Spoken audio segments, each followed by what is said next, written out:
New office space. Welcome to Midas Media, official headquarters, baby. Woo! This is one room, and let's check out. Ooh, they got closets over here. Storage space. Always struggle with that, but the second room. So I had to modify this wall right here. So they moved the wall a little bit towards the right. I don't know if you guys can see that. So there's supposed to be two doors side by side, which I thought was kind of weird, cuckoo.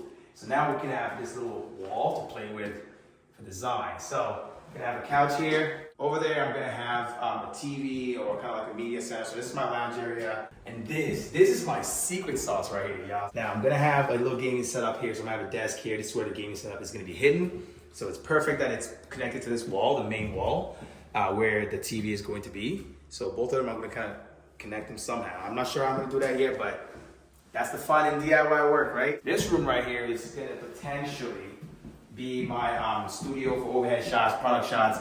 The work in the studio side of Midas Media HQ ended up making way more sense down in the basement.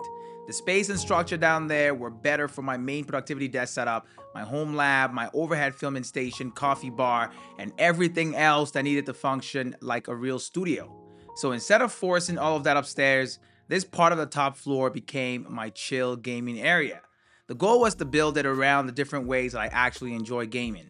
The couch zone was already partly set up, but it still needed to be upgraded and modified so it could fit into the bigger 3-zone game space properly. The corner nook previously had a setup in it, but that was built around an ultra-wide, and over time I realized that room was too small for a large monitor desk setup. So the plan changed again. The TV zone and corner nook could become one bigger couch gaming and capture setup. This room could become the dedicated ultra-wide PC gaming room, and the second adjacent bedroom could stay flexible as a guest room or storage if I ever needed it.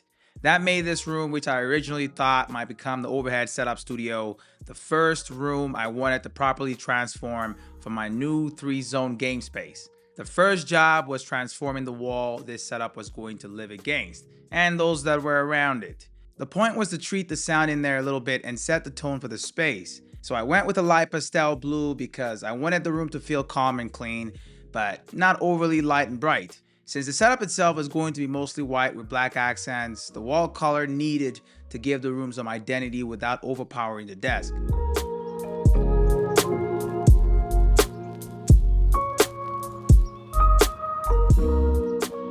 For a setup like this one, the wall behind the desk matters a whole lot. Once the monitor, speakers, lighting, and accessories are in place, that wall becomes a part of the entire setup. So before building anything, I wanted the room to already feel like it was moving in the right direction. The acoustic felt panels we used come with diamond wood pieces attached to them, creating a repeated pattern across the entire wall. Part of this was functional. Since this was still a gaming room, I wanted the space to feel less empty and hollow. But honestly, visually, this is what will give the setup a standout backdrop. Instead of the desk sitting against a plain cream wall, the setup now has texture, depth, and a stronger sense of intention before any of the actual gear goes in.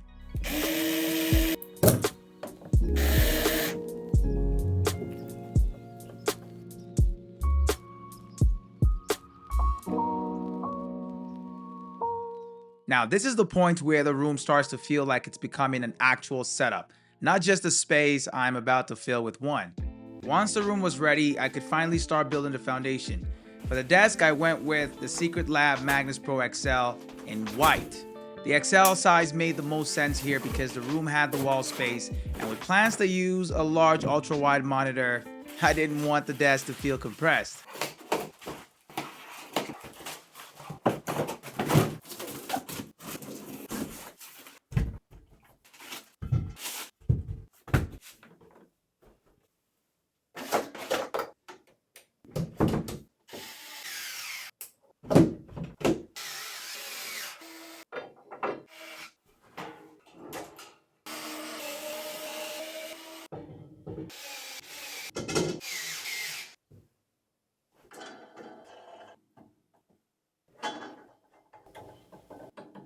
The extra width easily gives the setup room to breathe, which is very important for a setup like this one.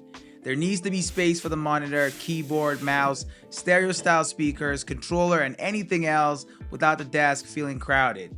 And because the monitor is for sure going to dominate the setup visually, the desk had to feel wide enough to balance it. After building the desk, I added the Secretlab XL desk mats in their white Nanogen edition in order to match the desktop. This is one of those pieces that does not need a lot of explanation, but it changes how the setup feels and looks. Because the mat matches the desk in pure white, it makes the whole surface feel like one clean, continuous piece instead of a separate mat sitting on top of it. It helps tie the layout together easily and makes the setup feel more finished, even before the monitor and peripherals go on. Next thing to do was mount the Secretlab heavy-duty monitor arm to the desk and then go on to add the monitor onto that. The monitor I plan to use here was not new to me, but it was the main reason this setup needed to be built this way in the first place. It's a 45-inch OLED ultra-wide with an 800R curvature, which is a major part of why I wanted a dedicated ultra-wide desk setup in the first place.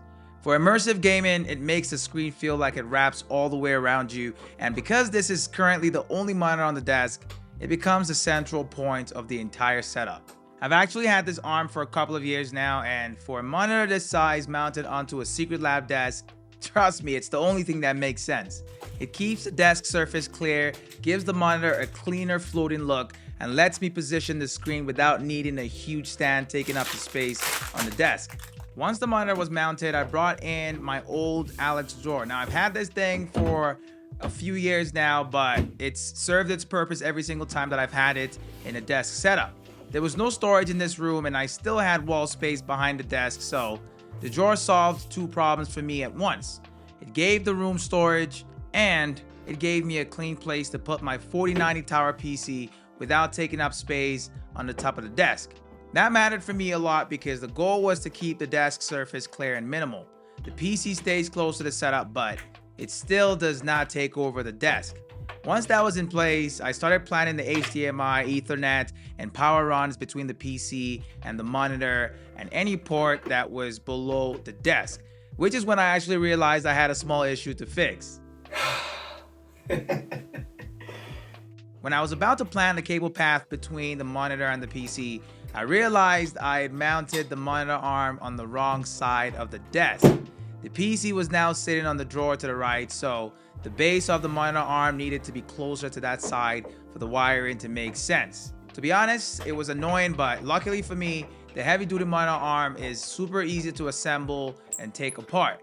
So I backtracked, moved the arm, and rebuilt that part of the setup around the cable path instead of forcing the cables to work around a bad placement. That's one of those small things that makes a huge difference once the setup is finished, especially regarding cable management.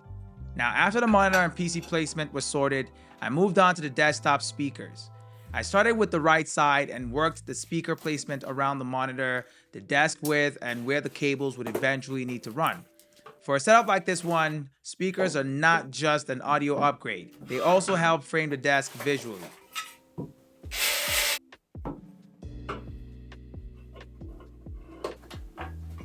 Because of the width of the monitor, the speakers help the desk feel balanced as well. And since they're black, they also add contrast against the pure white desk as well as the matching white mat.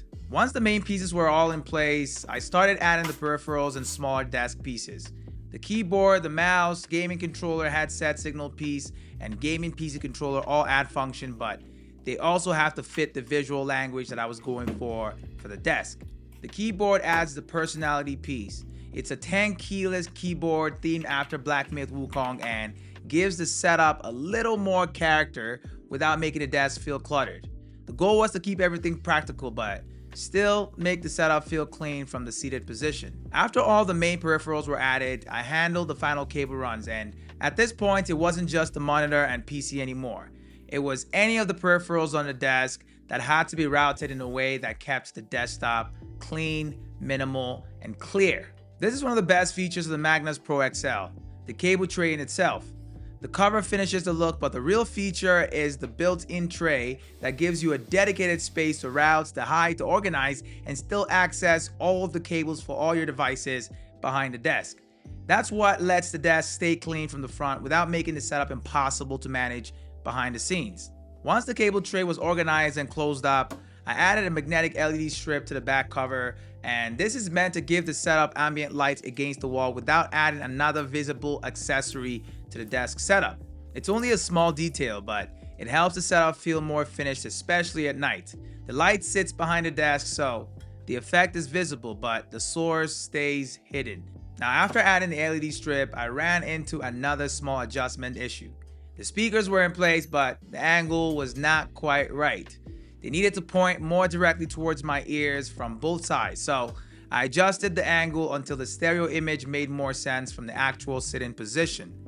This is one of those final setup details that actually matters more than it looks.